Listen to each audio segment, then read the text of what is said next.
Text 25. Bhishma Drona Pramukata Sarvesham Cha Mahikshita Uvacha Partha Pashyetan Samavetan Kuruniti. Bhishma grandfather, Bhishma, Drona the teacher, Drona, Pramukata in front of Sarvesham all. Cha also Mahikshitam, chiefs of the world. Uvacha said, Partha, O son of Pritha. Pashya, just behold, Etan, all of them, Samavetan, assembled. Kurun, the members of the Kuru dynasty, iti thus.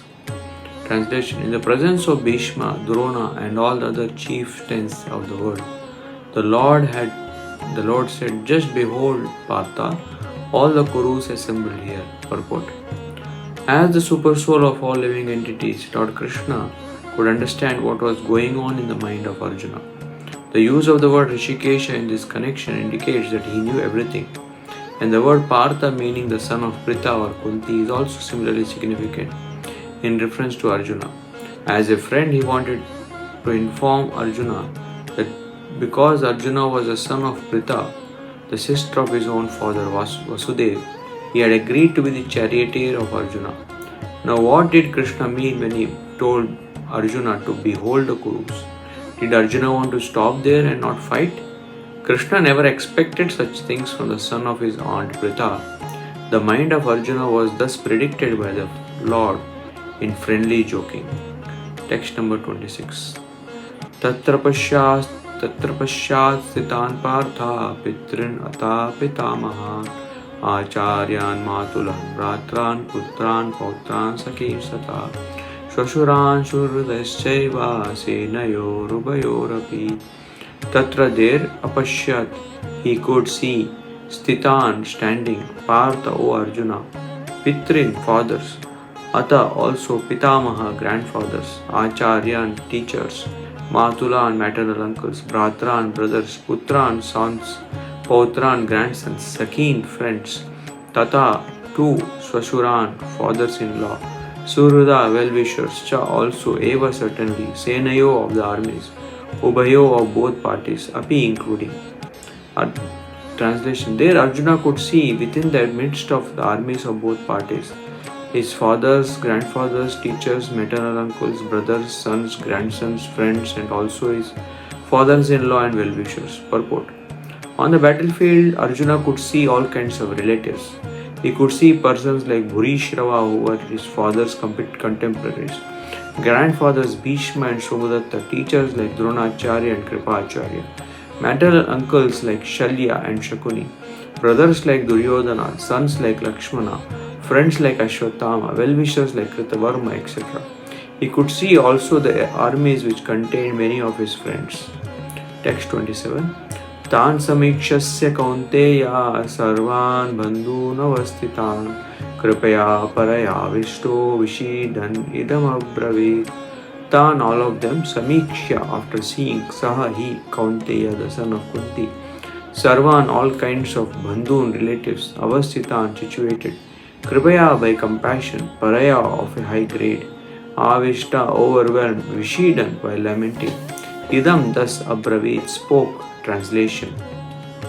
When the son of Kunti, Arjuna saw all these different grades of friends and relatives, he became overwhelmed with compassion and spoke thus.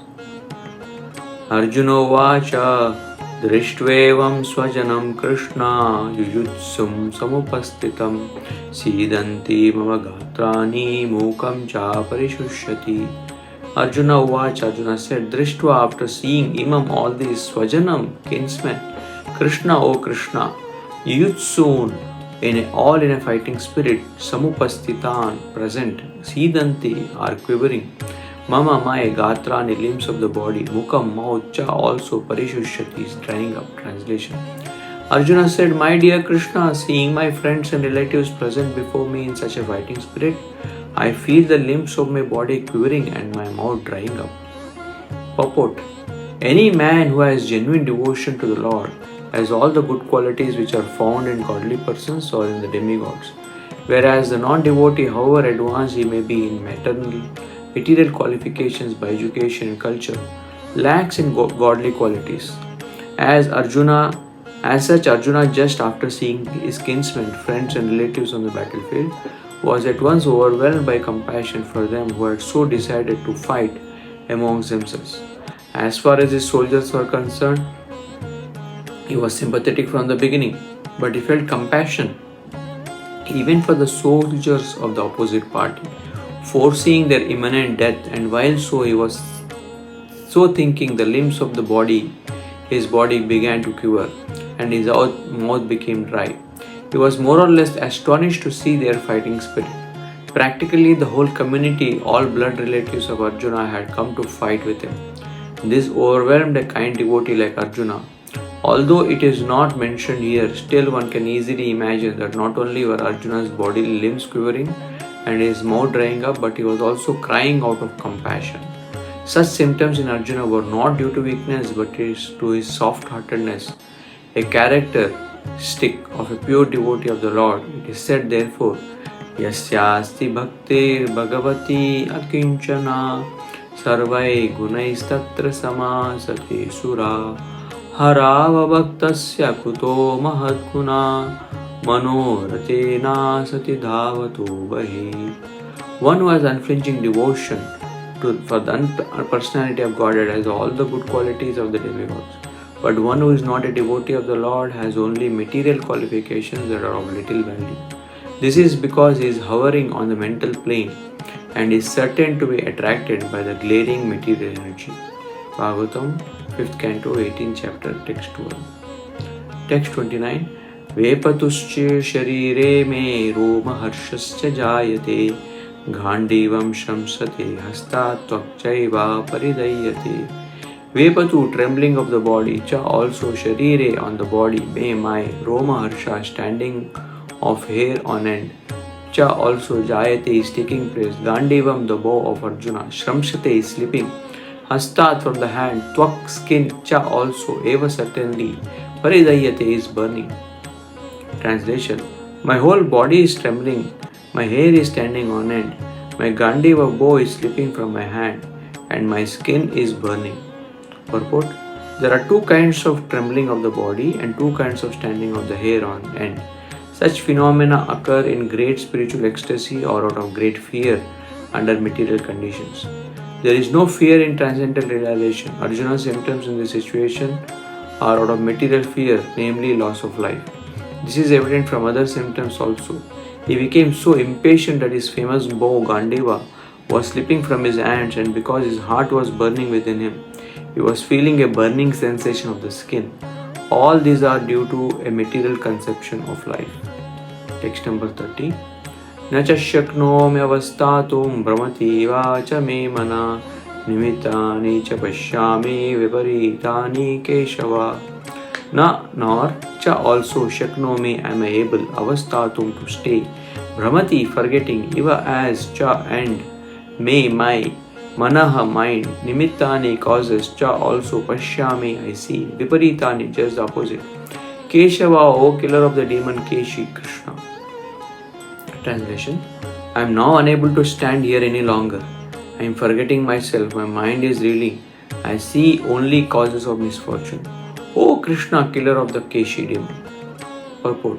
Due to his impatience, Arjuna was unable to stay on the battlefield, and he was forgetting himself on account of his weakness of his mind. Excessive attachment for material things puts a man in such a bewildering condition of existence. Bhayam dvitiya bhivineshita syat. Bhagavatam 11:237. Such fearfulness and loss of mental equilibrium take place in persons who are too affected by material conditions. Arjuna envisioned only painful reverses in the battlefield. He would not be happy even by gaining victory over the foe. The words nimittani, viparitani are significant. When a man sees only frustration in his expectations, he thinks, why am I here? Everyone is interested in himself and his own welfare. No one is interested in the Supreme Self. Arjuna is showing ignorance of his real self-interest by Krishna's will. One's real self-interest lies in Vishnu or Krishna. The conditioned soul forgets this and therefore he suffers material pains. Arjuna thought that his victory in the battle would only be a cause of lamentation for him. text number 31. न च श्रेयो अनुपश्यामि हत्वा स्वजनमाहवे न काङ्क्षे विजयं कृष्णा न च राज्यं सुखानि च न nor cha also shreya good anupashyami do I foresee hatva by killing swajanam own kinsman ahave in the fight nor kangshe do I desire vijayam victory Krishna O Krishna nor cha also rajyam kingdom sukhani happiness thereof cha also. Translation: I do not see how any good can come from killing my own kinsmen in this battle, nor can my dear Krishna desire any subsequent victory, kingdom, or happiness. Purport: without knowing that one's real self-interest is in Vishnu or Krishna, conditioned souls are attracted by bodily relationships, hoping to be happy in such situations. In such a blind conception of life, they forget even the causes of material happiness. Arjuna appears to have even forgotten the moral codes for a Kshatriya. It is said that two kinds of men, namely the Kshatriya who dies directly in the front of the battlefield under Krishna's personal orders and person in the renounced order of life who is absolutely devoted to spiritual culture, are eligible to enter into the sun glow, which is so powerful and dazzling. Arjuna is reluctant even to kill his enemies, let alone his relatives. He thinks that by killing his kinsmen, there would be no happiness in this life, and therefore he is not willing to fight. Just as a person who does not feel hunger is not inclined to cook. He has now decided to go into the forest and live a secluded life in frustration. But as a Kshatriya, he requires a kingdom for his subsistence, because the Kshatriyas cannot engage themselves in any other occupation. But Arjuna has no kingdom. Arjuna's sole opportunity for gaining a kingdom lies in fighting with his cousins and brothers and reclaiming the kingdom inherited from his father, which he does not like to do. Therefore, he considers himself fit to go to the forest to live a secluded life of frustration.